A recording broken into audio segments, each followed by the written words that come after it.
If there is one thing that is for sure with Edwin Diaz's free agency, it is that he is going to set a new mark for the most a relief pitcher has ever been paid. The question is, how much is that contract going to be worth? Could Edwin Diaz be the first $100 million reliever in MLB history? I'll discuss that on this edition of Locked On Mets. You are Locked On Mets, your daily New York Mets podcast. Part of the Locked On Podcast Network, your team every day.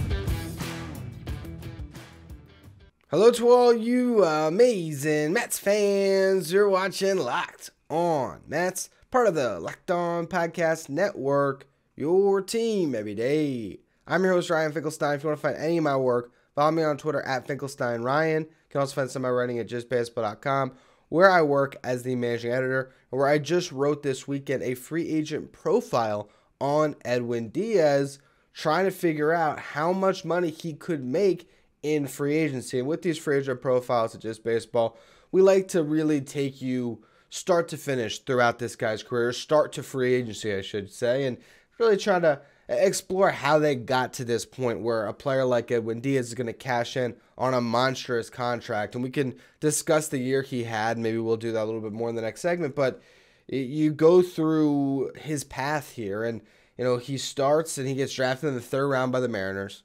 He's a starting pitcher throughout the minor leagues, but when he makes it to the big leagues, he is put into the bullpen. He actually showed his dominance really early in Seattle, set a franchise record by striking out 11 consecutive batters across 5 different appearances, where he struck out decidedly 3 times across that span. He earned 13 holds in a setup role, eventually became the closer by August of his rookie season, and would save 18 games over the final 2 months, and has been one of the best closers in baseball ever since. In his rookie year, a 2.79 ERA, 88 strikeouts, in 51 and 2/3 innings pitched. In 2017, pitches to a 3.27 ERA, strikes out 89 in 66 innings, saved 34 games. Then in 2018, we get the season for Edwin Diaz that ultimately lands him in New York, where he was the best closer in baseball for the Mariners, saving 57 games, second most in MLB history, tied with Bobby Thigpen. You go to Francisco Rodriguez, who has the record at 62 saves back in 2008.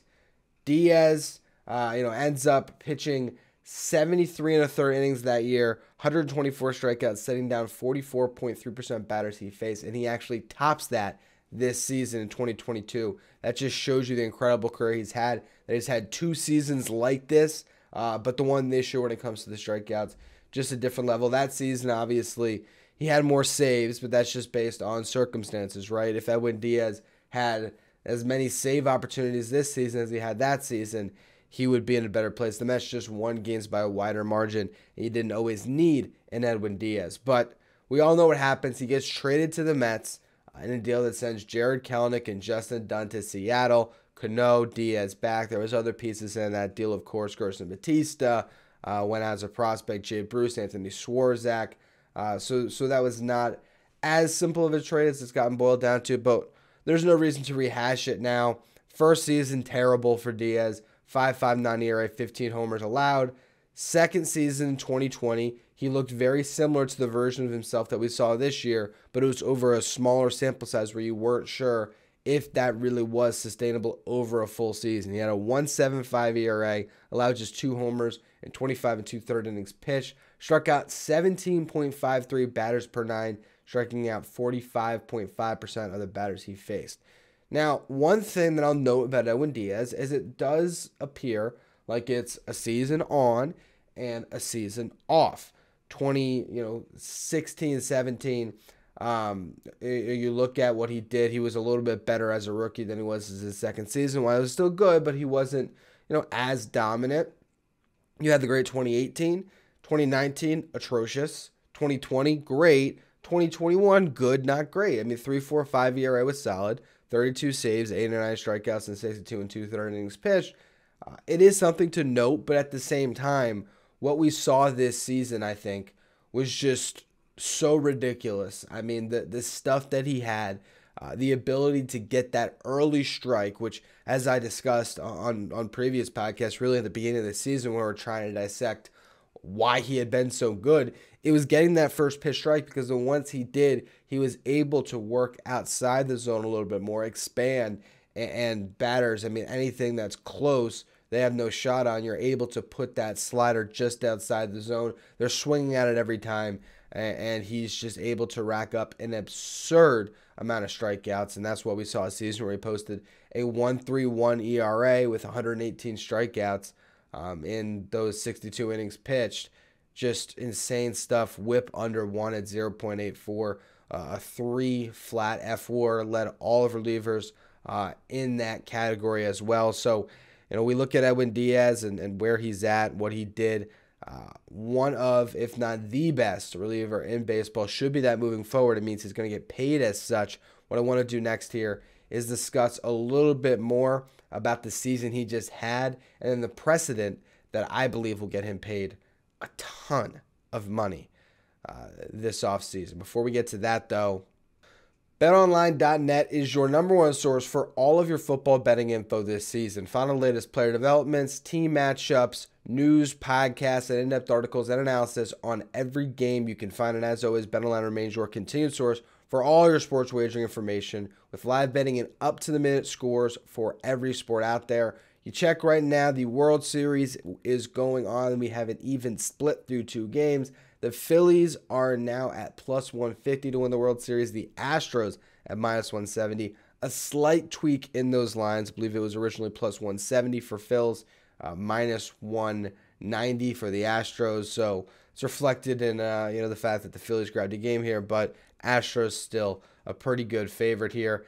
This is the fastest and easiest way to check in on all your favorite games and events, including MLB, MMA, boxing, and golf. Head to betonline.net or use your mobile device to learn more about the trends in the action. BetOnline, where the game starts. So Edwin Diaz's 2022 season was absurd, and we've discussed it all year, but it's just worth noting what he did. By season's end, he led all MLB relievers in F4 strikeouts, K per 9, FIP at 0.90. That was his fielding independent pitching.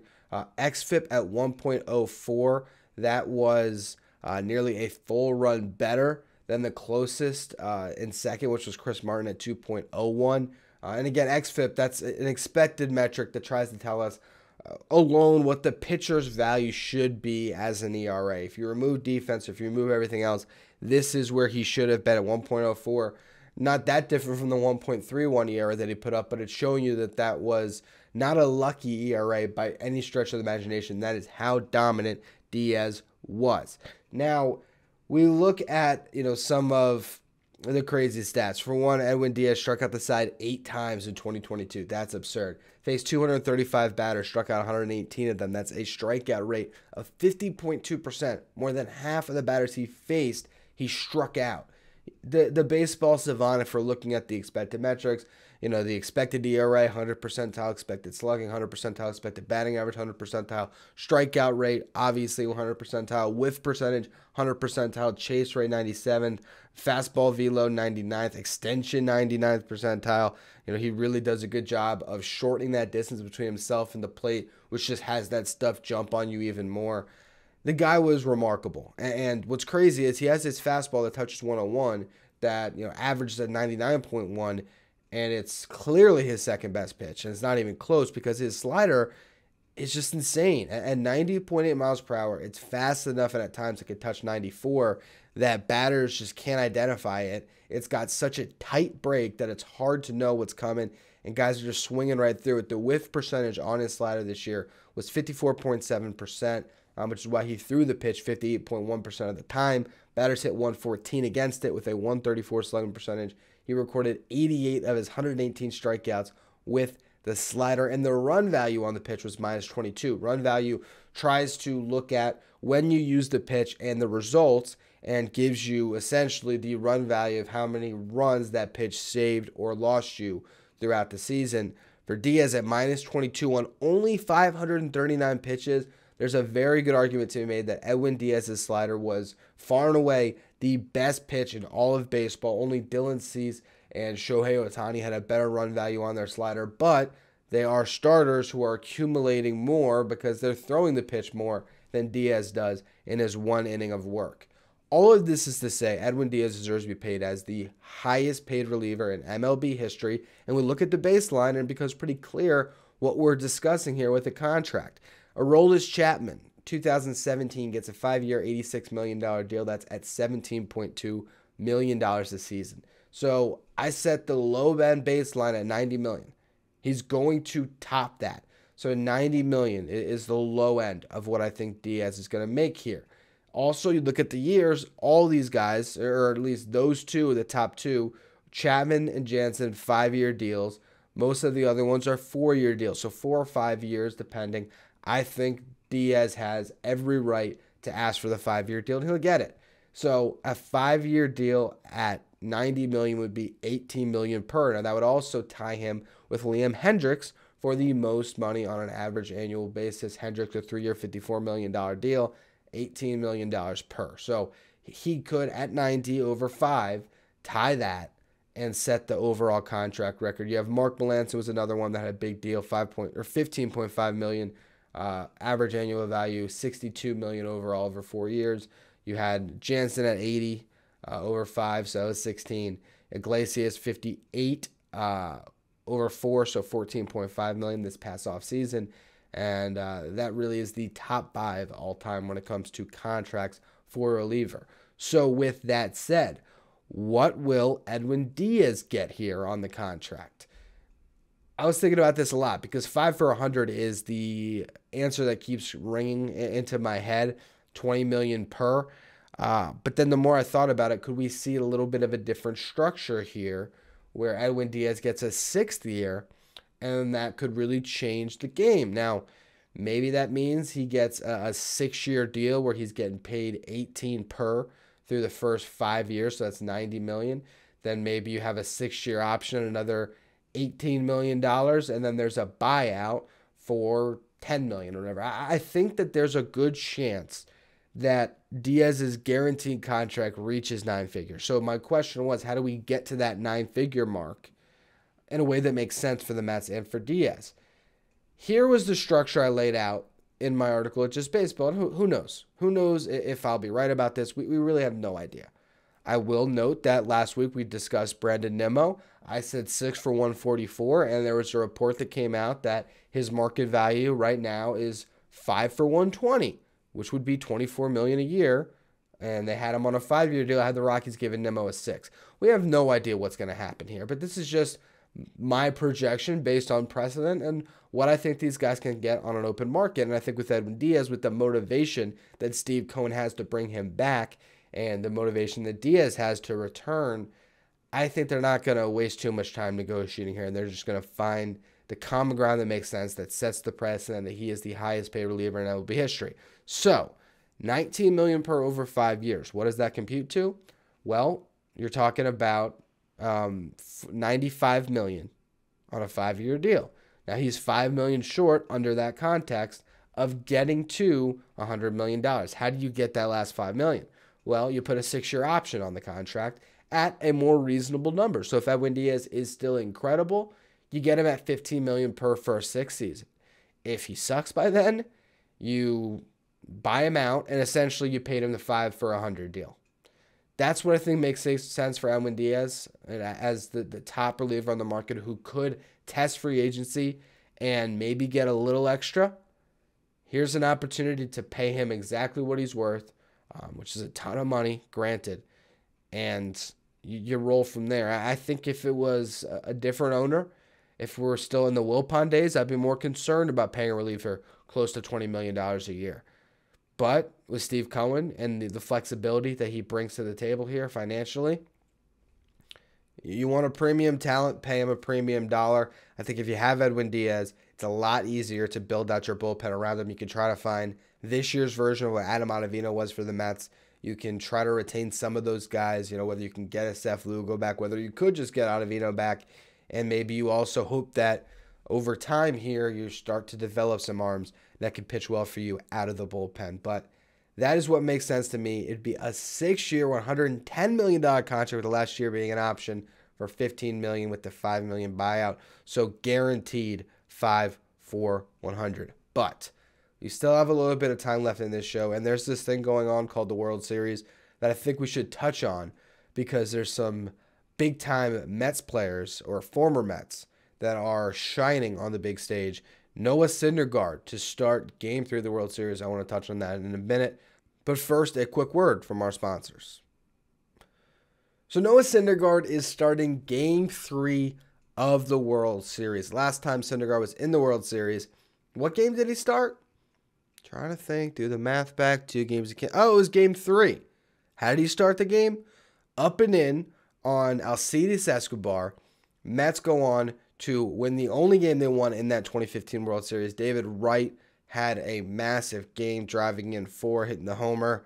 And Syndergaard was great. Now he takes the ball again under different circumstances entirely. And it's just crazy how we never know what's going to happen in any of these guys' careers. You know, back in 2015, if you were to poll people on who's going to have the best career out of those guys, I don't know how many would have said Jacob deGrom, despite the fact that he established himself as an ace on that team. I think there were still those who felt like Harvey was the true ace of the team, and he certainly looked like it in Game 5 of the World Series.